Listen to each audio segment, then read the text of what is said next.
Okay, so today is Thursday, December 19th, 2024. Dude, Christmas is in like 6 days. I was talking to Clay yesterday. I was like, all right, it's the 18th. And my brain just kind of went, 8 plus 7 is 15. That means 18 plus 7 is 25. Christmas is literally 7 days away. What the hell happened? Like, I don't know. I keep thinking I'm in the first, maybe second week of December, and then I realize, no, like, December's already almost done. It's just, I don't know, it just feels kind of wild that it's gone so quick. But anyways, hope everyone's having a good December so far. Hope you're enjoying the season. Hope you're having, like, a good time with friends and family. Hope you're watching lots of good Christmas specials. I've been watching a Christmas special. It's a Lost Christmas special. I'm like halfway through Guilty Crown. I said I was going to watch it. I was going to rewatch it. I said that I want to do a Guilty Crown video on Christmas.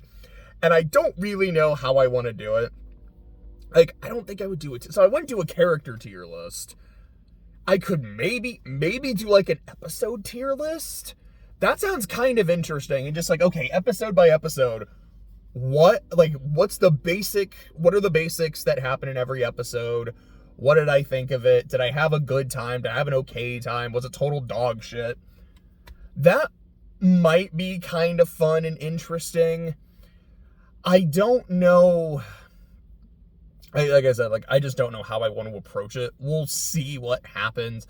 I might just do this and go like, okay, everyone, Merry Lost Christmas. Now let's get into the muck.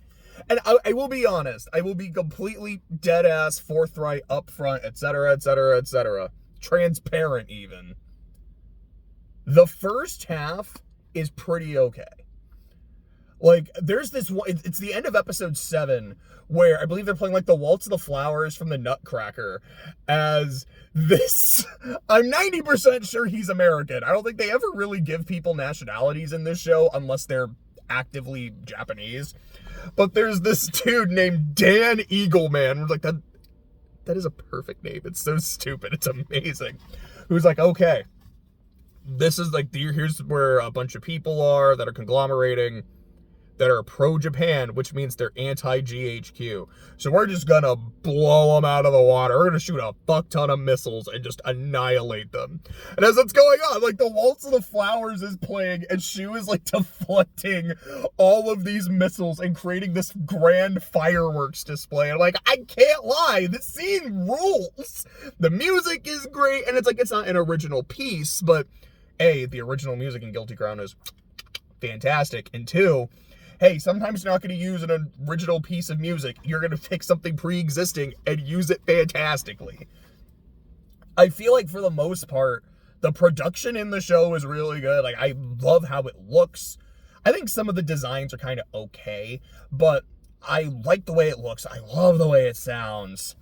When it comes to the actual writing, I feel like it's very hit or miss. There's times I'm like, this is pretty good. I'm kind of getting into it. There's other times I'm like, I can see the vision. I don't think it's quite working. And then you get to like episode 12. Episode 12 is so bad. Now again, the production value, like when you actually get into the, I don't know, I don't want to say the church, but the like, what the fuck even is it? I guess it's like Mana's Void, like the final dungeon church-y looking place. Like, it looks really cool.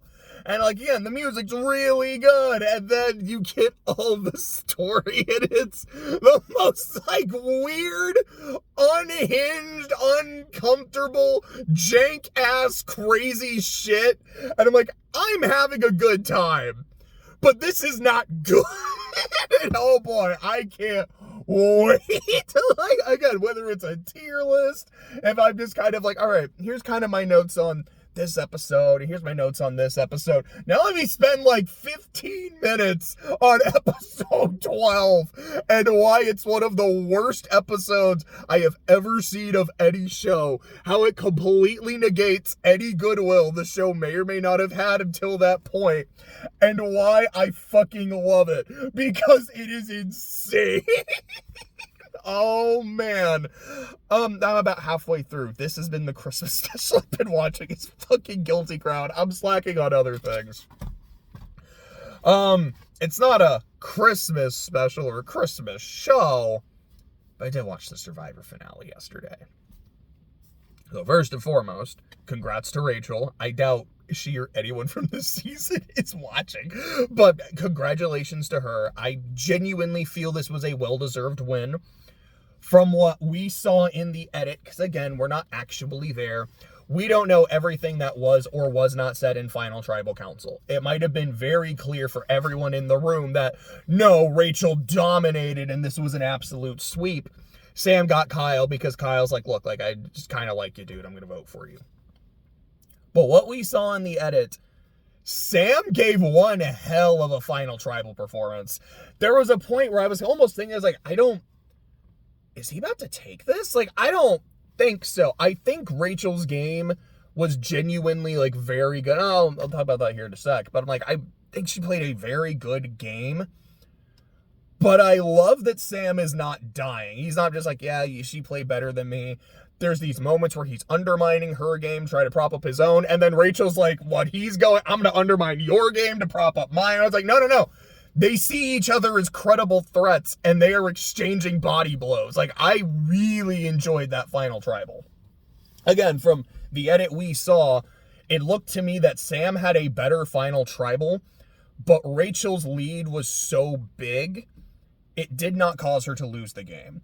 I am personally a bit surprised that Sierra didn't vote for Sam. I kind of figured she would, but it didn't feel like a Maria Charlie situation where, again, you're never entitled to a person's jury vote. But I was like, man, she didn't vote for Charlie. Like, I'm kind of surprised. And then the reason she gives is like, I saw the way that Kenzie looked while making fire and it was so inspiring. I'm like, really? I mean, don't get me wrong, like, I liked Kenzie. I'm not going to discredit Kenzie for winning, but that fire-making challenge was, like, fucking abysmal. Like, that's what inspired you. At least Q's like, dude, like, listening to both of you, this is the person I would rather see get the money. It's your jury vote. You can base it on whatever you want. And, like, I just think Maria was bitter. And if that's what she wants to do, she is more than entitled to do it. But at least own it, man. And so, I was a little surprised Sierra didn't vote for Sam. I was like, well, she was close to Rachel. And, just kind of evaluating their games. I think that's completely fair. I did think Caroline was probably going to give Sue a vote because of how close they were. But I'm also not surprised she voted Rachel for just how much she seemed to love Rachel's game. And you even saw it in the season. Like, her and Genevieve were both saying, like, Rachel's a problem. Rachel's a threat. This is the kind of person I would want to work with, but would hate to work with because they're doing the kind of shit that I want to do.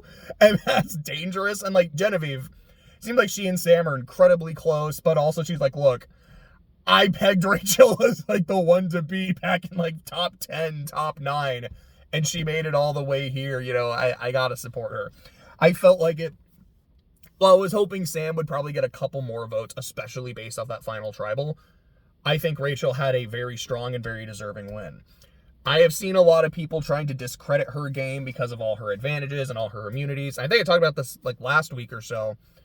When it comes to the immunities, I think that's stupid. Immunity has always been a part of the game. And if you are the threat, if people are saying, we need to get rid of this person because they are going to win. They are someone who is very intelligent. They're someone who's very sociable. They have a lot of good connections. People just like talking to her. And she can probably convince a jury, this is what I was able to do. This is how I was able to navigate. I was at times kind of on the bottom, but my connections were able to put me higher. I was able to get the right information, et cetera, et cetera. If everyone is saying she is the problem and they can't get rid of her because she keeps winning immunity, something they all could have done and weren't able to do, That's on them. That to me is more credit to her game, because she was like, we've seen it in the new era. Like, remember Ricard in 41? Somebody's like, this is the threat. We gotta take this guy out. And they did. Or, I don't think we really had that in 42. Like, Mike was the threat and he got to the end, but he didn't win. And like, there was Omer, but it wasn't like, oh man, everyone wanted to get rid of Omer. It was just Marianne. It was like, he's a problem. If I'm sitting next to him, I think I lose. Let me do this now. And that's a game-winning move. And like, let me say real quick, I was kind of thinking about it yesterday. Operation Italy was amazing. Like, I loved it. It was a great thing. I genuinely think it was a very great, like, very great. It was a great and very good move. If it hadn't been for Rachel's idol, and again, I'm not going to fault her for finding an idol, especially the way she did it. Like, the thing in the auctions, like, sure, that's luck. It was still sewn in the tarp, and she had to get it with no one watching, and she pulled that off and had a secret idol. Like, I'm going to give her a lot of credit for that. Because even if it's like, yeah, okay, you were lucky enough to get that advantage, she was smart enough to maximize the time to use it. And like she said, I had everyone pitching my game to the jury for me, and then I lived to fight another day, and then won the necessary challenges that y'all still could have done to get rid of me and didn't to get here. Thanks for basically winning the game for me, guys. Like, no, that's badass. Like, I really respect that. But the point I was going to make is, as much as I love Operation Italy, my favorite move of the new era is Jesse blindsiding Cody and giving himself the, as long as I win immunity or win fire, I'm going to sweep the fucking jury. He just didn't do either of those things. I think that is my favorite move, but the best move was Marianne taking Omer out, because that is dead ass what won her the game. In 43, again, like 43, like, who was the, like, if this person gets to the end, they win. That was Jesse. They didn't let him do it. Jesse was, like, really bad at challenges, too, and it really was what got him in the end. 44, I guess that's Carson, and Heidi took him out in fire, but I don't know if it's necessarily that if Carson got to the end, he would have easily beaten Jam Jam and Carolyn. I think Carolyn just did not have a good final tribal. 45. Well, I mean, in 45, that was D, and kind of like Rachel's, like, she was able to win a lot of challenges and stay in control.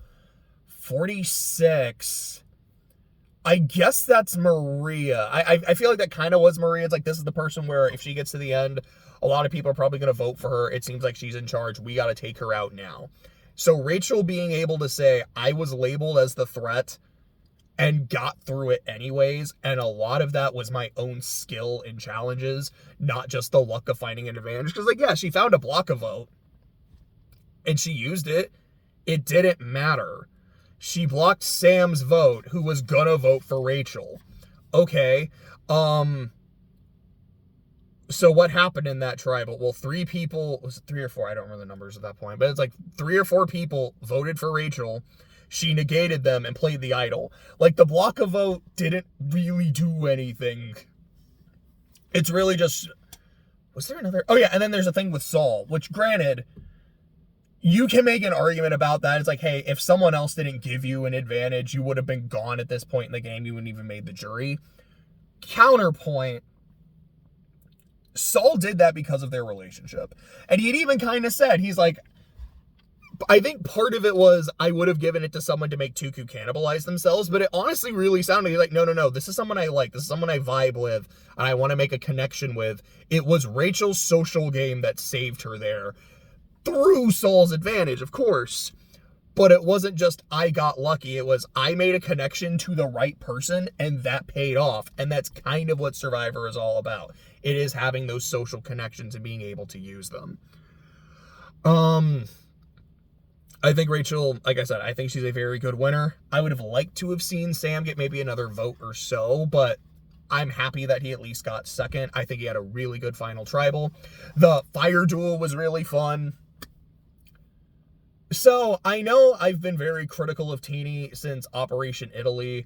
I've talked about, I'm like, I'm just not sure how much I like them as much. But I'd even said, I was like, look, I don't want to be an asshole to this person. Like, I've never met them. I'm sure they're a wonderful person. Most of the time watching them on the show, I'm like, this seems like a really fun person to interact with and be around. It seems like everyone on the island kind of thought the same thing too. What I really liked was how honest Teeny was at the end. I was like, look, this is my issue with Sam. It's less him as a person, and I'm just kind of projecting my insecurities on them. And being able to be introspective and vulnerable. And I've seen people online be like, wow, how disgusting. What an awful fucking person. I'm like, here's the thing. Being able to identify that is a very big step. To me, it did not come across as like, no, I hate him, and here's all the reasons why, and I'm justified for it, and I'm doubling down. To me, it genuinely came across as someone saying, this is why I don't like this person, and I know he doesn't deserve it. This is, as kind of Jeff says, like, it's not you, it's me. It's like, yeah, like, it's a me thing. And it's something, again, like the vibe that I was kind of getting from is like, this is something I'm really seeing in myself, and it's something I kind of need to work on. And I respect the hell out of that. As for Sue, it was really funny. Sue being like, yeah, today is my birthday. I'm actually 59. And it wasn't the like, whoa, that's crazy. Like, it seemed like she was expecting. It was just kind of like a, okay.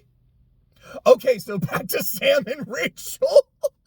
Which, I mean, was pretty funny. Like I said, I thought Caroline would probably give her a vote because of how close they were, and maybe she would get one from Gabe as well.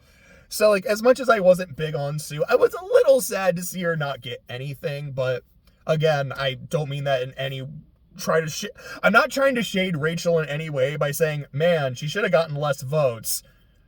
I think she is very deserving of the votes that she got, and I think we got a great winner. 48 is, I don't know when that's coming out, like March, February, or some shit.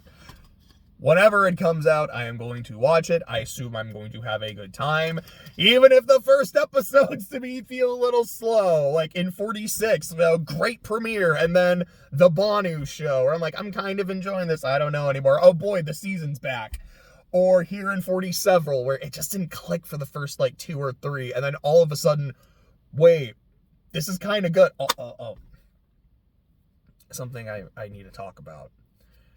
Saul's fit for the final tribal council with the like blue vest, the blue scarf, the painted nails, the ring on every finger. I'm like, dude, because I think it was like Gabe had talked about it in Saul's first tribal as a member of the jury, where he's like, dude, like this was his fit, and it looked like he was like a fucking like character from Tekken or Street Fighter.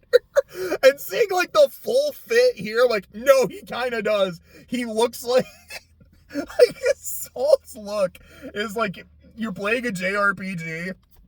It's like, okay, here's the final boss. Like, here's the emperor or the pope or whatever. And then here's his top general, who's this really badass, but really just flamboyant dude. That was kind of the energy that Saul gave off. I'm like, no, like he's got like really difficult boss energy. And I just thought it was neat as hell. Let's see, Survivor and Guilty Crown. So just going over some of the other stuff. So last Thursday, me, Clay, and Jose, we were watching a movie called Once a Thief, which is this John Woo Chow Yun-Fat movie, which I can best describe as a heist movie, a soap opera, and a like 2-hour-long episode of Looney Tunes. This movie's amazing. I was like kind of thinking, I was like, man, I kind of want to do a video on this. But like, I don't know. I don't think I have a whole lot to say. Like, not the way I did with House, or like, I have to talk about this film because holy shit. It's such a fun time though. Like, I highly, there's this one scene where I don't want to go deep into spoilers because there's this one moment in the film that is incredible, and it is near like the climax. It's like the start of the climax, and if you've seen the film, you know exactly what I'm talking about.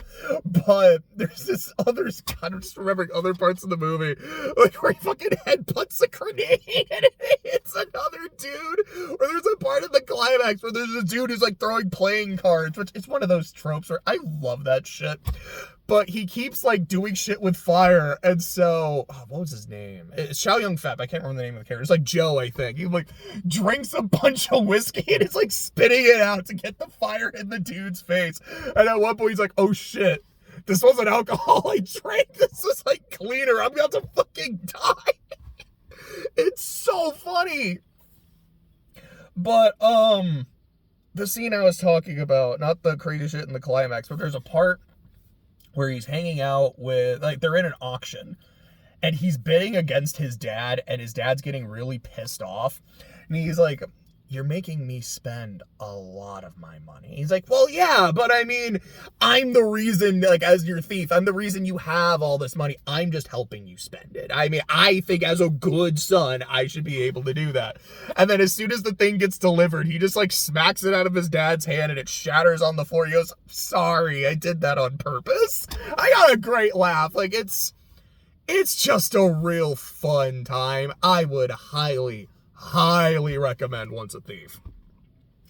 But we also were watching the Game Awards, like just kind of checking in, like, what's going on here, mostly focusing on the movie. So I remember, here's the things that really stuck out to me. Number one, Clive in Tekken instead of Tifa. And I was like, bro, this is some monkey's paw shit.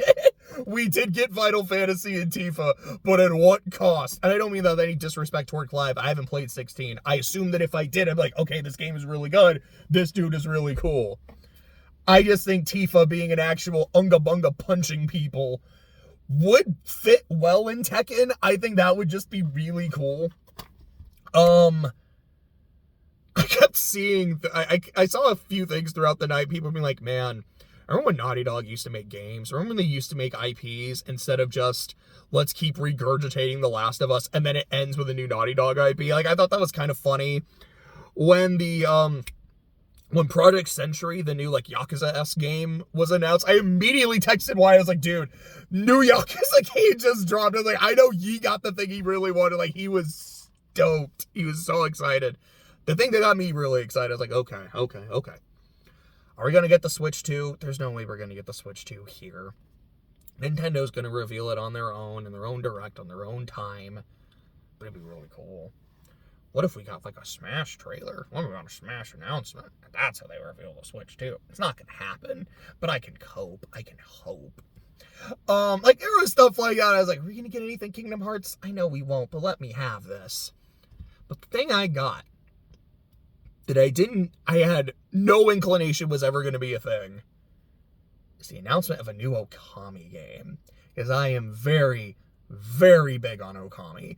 I played Okami Den, and I got really far, and then, like, some just shit happened at the house, and then I ended up losing most of my DS games, which is why I don't have most of my Pokemon games anymore, and I'm still just, like, heartbroken anytime I think about it.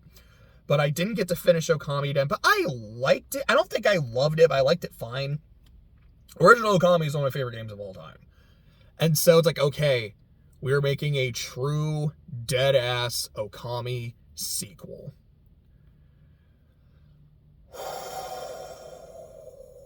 That's that good shit. Wait. So you're like remaking Clover Studio, and Hideki Kamiya is coming back.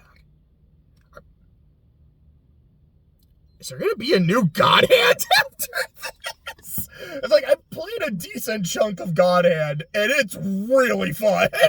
I'd be kind of excited. I know, like, Jose and White were like, dude, a new Beautiful Joe would make me so happy. I mean, if, like, more Clover stuff comes out, like, I think that'd be really neat, but I am so excited for this. It sounds like it's not quite in development yet, or it's, like, just started, so, it's not going to be out anytime soon. Look at Silk Song. Speaking of things we still haven't gotten, holy shit. But, sorry, my brain stopped for a second. I know this isn't going to be anytime soon, so I'm not holding my breath. But I am definitely very excited to hear about a new Okami. Oh, right, the fucking dragon. So, this is not like a big thing that I watched or whatever. It's just one of my friends in 7 has this one Christmas decoration that he puts up every year, and I look forward to it every year. And it is a dragon, like, instead of putting up a Christmas tree, it's this giant inflatable dragon, like, holding a candy cane. And I just love it. Like, he finally went up, I think, last week, and I was just like, it's the Christmas dragon. He calls him Shoshun Jr. because one of his roommates, Tyler, has a cat named Shoshun the Elegant, the White Tiger King, and N7 just loves Shoshun, so the Christmas dragon is Shoshun Jr. Like, I just love that. New episode of Amazing Digital Circus came out last week. This was the Gangle episode. This was the, working at McDonald's episode. I was like, I'm getting uncomfortable flashbacks to back in February. This is great. It's another really good episode. Episode 3 is still my favorite. And a lot of that is just what I got from Kinger in that episode. I really liked what I got from Gangle. The ending is what really sold me on the episode. Not to say I didn't like it as I was watching it, because I did. But it's that conversation between Gangle and Zubul. It's a B, I think. Zubul at the end. And there were a couple lines that really stuck out. Number one is Zubul says something along the lines of, like, hey, the new mask didn't work out, but we'll find one that does. And to me, that very much felt like it's like a metaphor for medication, like someone dealing with depression and how they're trying to hide it and they're trying to cope. And like that scene where she throws off the mask and is just able to be sad and just like, I don't have to pretend to be okay, is a really good scene. And just that, like, yeah, like, we'll find something. We'll find medication. We'll find a coping mechanism. We will find something to help you. You just kind of got to keep holding on. And then also just that, like, I don't deserve a friend like you. Well, you've got one. That exchange to me was fucking beautiful. Again, I don't want to be like, the episode was trash, it was saved by the ending. I don't think that's the case. But for me, the ending really made the episode. Also, Kane giving everyone, like, a B+, and then Kinger off by himself gets, like, an A+. I thought that was pretty funny. I've been listening to a lot of Foo Fighters. That is the current artist that I'm just going through all their stuff. I'm having a really good time. I think the last album I hit was Sonic Highway. So I think I have 3 left, including And Here We Are, which came out last year, which I'd listened to last year. I was like, this is okay.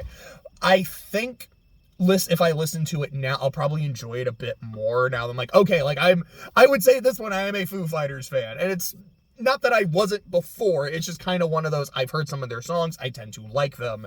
And now actively going through their fucking discography, like, no, I really enjoy these. My favorite album so far, no question. And that's not to be like every other album is trash, because I have been enjoying them quite a bit. It's Echo, Silence, Patience, and Grace. I just really liked that album. And I feel like every album so far has had at least one song that I have just loved. Except maybe the first album. Like, I thought the first album was fine. Like, the second one has Everlong, which I also like Hero quite a bit too. But Everlong I think is fantastic. Now I'm kind of blanking on the albums and like their titles and all the set lists. I don't know if I had them in front of me. Like, In Your Honor, I don't remember what it was called, but it was like the friend with the guitar. It's the Kurt Cobain song. I liked it. Best of You is my favorite from that album, but I really liked that song. From Echo, Silence, Patience, and Grace, It's Home, which is where those lyrics come from. I don't remember the name of the third album, but I believe that's the one that has Aurora, which is a definite contender for my favorite Foo Fighters song. Like, as I was going through that album and I hit Aurora, I just kind of kept replaying. I'm like, I just really really vibe with this. I'm not even sure why. I just think the song rules. It's been a good time. I've been really enjoying Foo Fighters. I'm not 100% sure who's going to be next on the list, but we'll see. We'll go as we go, and we'll figure that out. My friend Billy is back in town. I've been able to hang out with him a couple times. Ooh, excuse me, but like I've had a good time being able to see him. I know he's not going to be here this weekend, but he'll be here next week. So I'm like, okay, cool. Gonna see what I can do to hang out with him like today, and I think he's gonna be here tomorrow. He might be leaving Friday, I'm not sure. But because he's not gonna be here this weekend, I won't feel bad about doing something else this weekend that's gonna be very time consuming. I think, don't hold me to it, because who the fuck knows what'll happen. My tentative plan, and we'll go as we go, is to fucking record a worm tier list. The thing I've been saying I was gonna do since August, and still fucking haven't. I had said, I was like, here's what I'm gonna rewatch all my videos. I'm gonna like get it all fresh in my mind. I'm just not doing that. It's been clear to me for a while that I'm not doing that, and that's on me. I just need to get this done. And part of it is like, look, I just kind of want to get this done, shut the book on Worm, until I eventually start reading Ward at some point. But part of it is also, it's like, I also want to do it because I like Worm, and I want to be able to talk about it. And the more I delay, that's just more time for me to forget shit. So I think what I want to do is maybe Saturday after work, or just maybe Sunday, sit down and do the arc tier list. And I'll talk about the characters as I do it. And I will probably do a character tier list, but I won't record it, because I did this with Ruby. So it was either last year, like the very start of this year, I don't remember when I actually recorded it. And it's like, okay, here's the one I'm recording. It's my tier list going through every volume. And I also included the 4 trailers and the like the DC specials. So I'll do that with Worm. Like, I'm going to record my tier list for the 31 arcs. And then, like with Ruby, I made a character tier list and uploaded it, but didn't record it. I was just like, here's the tier list. I'm not going to go into the details why every character is where they are, but if you watched my tier list talking about the volumes, you kind of have an idea as to why. I think I'll do the same thing with Worm, and then when that's done, and Worm is done, I can then go back to reading Project Horizons, because I said I'm not going to read Horizons till I do this again, and really kind of mucked up that whole schedule. But we're gonna make progress. We are going to resume.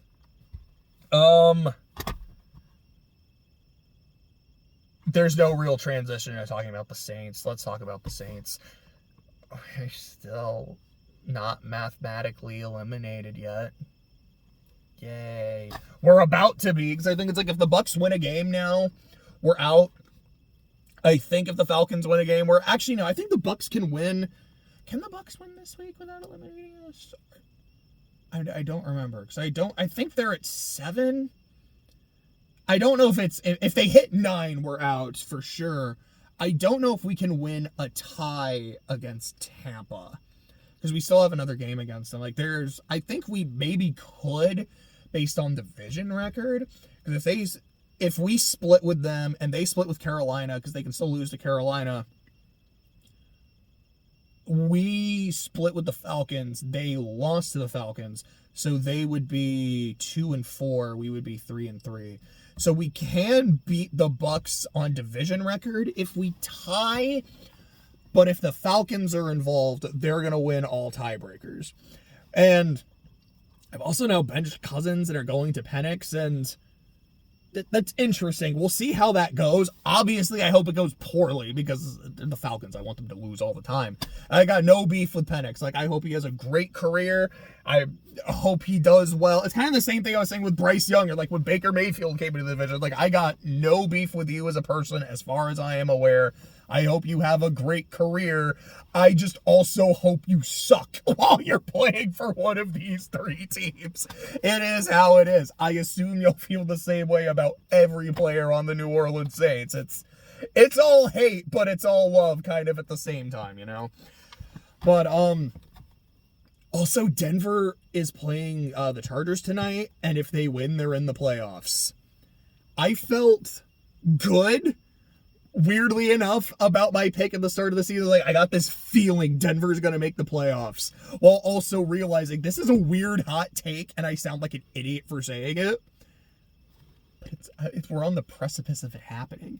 I feel like a genius. I said the Jets were going to suck, and they did. Actually, I don't remember if I said the Jets were going to suck, but I did not have them in the playoffs. I didn't have the Bengals in the playoffs. They're not eliminated yet. We're on the precipice of that happening, too, and I had said they're going to miss the playoffs by like a game or two, and they're going to lose to the Patriots week 1.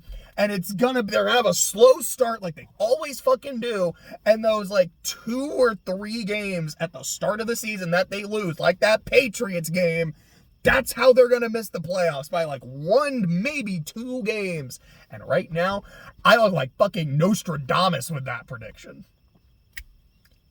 I maybe also said Buffalo's gonna miss the playoffs. Because I don't know about that receiving core. It's kind of unknown. You lost Diggs and Davis. You lost your number 1 and your number 2. And I know you lost like some big pieces on the defense as well. I think they lost White, Hyde, and Poyer. I was like, I don't know. And like Milano is good, but Milano's been injured a lot. I don't know how that's going to go. And like, I love Von Miller, but Von Miller's tenure in Denver, in Buffalo has been kind of weird, because there have been some games like he's been cooking, and then other games where he just does like nothing. I think Josh Allen's great, but I don't know if he's going to like really be able to carry this bunch to the playoffs. And now you look at like, oh, I think Josh Allen's the MVP, and Buffalo looks like the best team in the league right now. Also, the Lions won 11 games in a row, and they might be the 5 seed when all is said and done, because they're tied with Minnesota still. What the fuck? Oh, dude, the NFC's weird. But like, okay, after my like great predictions so far, and they're not true yet, about Denver being in the playoffs and the Bengals missing the playoffs by the skin of their teeth, like, okay, the Buffalo pick kind of brings me back to 0. But hey, I mean, that's how takes work. You know, you win some, you lose some. Some other things to talk about. We're going to end this pretty soon. We're only not even 30 minutes yet. No, that's a 36, not a 26. We're not at 40 minutes yet. I'll try to breeze through these last 3, the triple S. So number 1 on the S is Sonic. I'm going to go see that tonight. That's the plan, is to go see Sonic 3. I'm looking forward to it. I assume I'm going to have a really good time. I'll probably make a video about it sometime this weekend. Like, all right, I saw the movie. Here's what happens. Blah, blah, blah, blah, blah. Great. The second S is Superman, because I saw the trailer right before I started recording, and I enjoyed it a lot. I saw the tagline for the movie, like the poster and the tagline, and I love it. It's just, look up. Which I think is just a really cool thing. You know, the whole thing was like, yo, look up, it's a bird, it's a plane, it's a frog. I mean, that's underdog, but I can't help but say it. But I like that. It's simple, but effective. But I've also heard the way James Gunn describes Superman. I might be paraphrasing it a little bit, but I believe the sentiment is he's kindness in a world that sees kindness as old-fashioned. And I like that a lot, because I feel like that kind of is what Superman is. That's who Clark Kent is. He's a kind person. He's just a nice guy, and not a bullshit, like, he's a nice guy because he wants something. He's nice to you so he can butter you up. He's just a pure-hearted soul who wants to help people and elevate his fellow man. Look up. I like that a lot. I really do. And the thing in the trailer I think to me, because I was already probably going to go see it. It's a new Superman movie. I am interested by default, although I was burned on Man of Steel. I did not enjoy that at all. And I do really enjoy James Gunn. Like, I love the Guardians movies. It's seeing him in the Arctic or the Antarctic. I don't remember exactly where the Fortress of Solitude is. It's up or down. I think it's up look up. It's him, like, he falls on the ground and he's shaking, his face is bloody, you could tell, like, he's injured, he's cold, and there's this look in his eye, and he has this look like, I'm not all right now. I'm broken, I'm battered, I'm bleeding, and I'm freezing.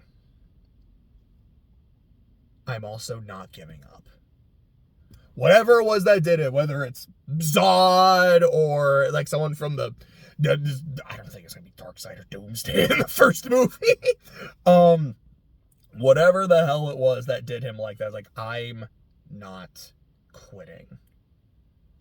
Look up so you can keep moving forward. It's kind of the vibe I got, and I really, really liked that. The other S, the final S, is my beloved, my absolute, actual darling golden child, Sora no Kiseki, Trails in the Sky. We got another trailer last night for the remake, and it looks good. It looks really visually good.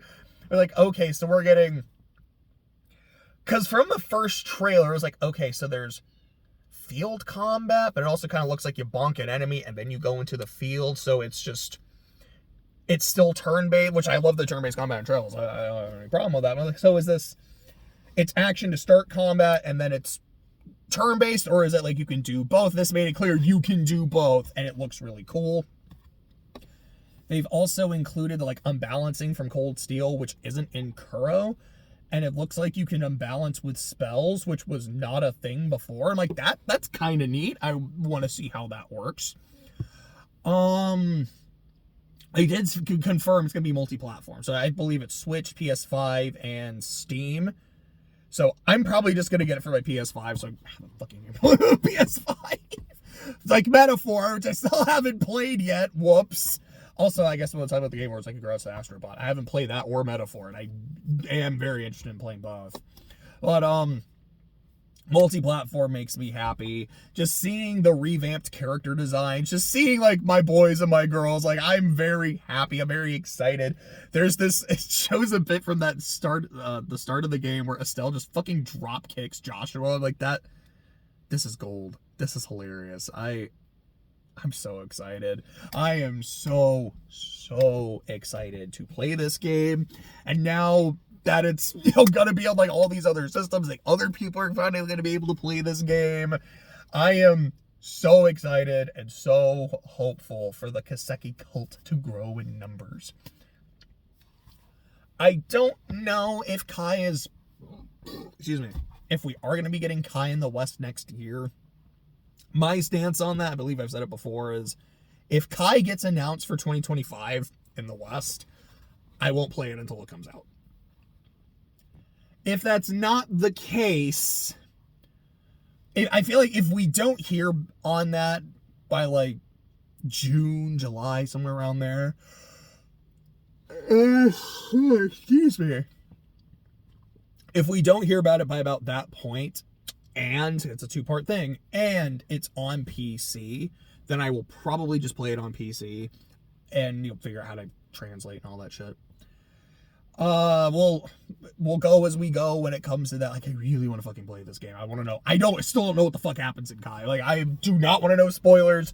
Clay knows what happens. He's like, dude, I saw this shit. I want to talk about it. I'm like, I don't want to talk about it. I just want to play it. I want to play a fucking Trails game unspoilered.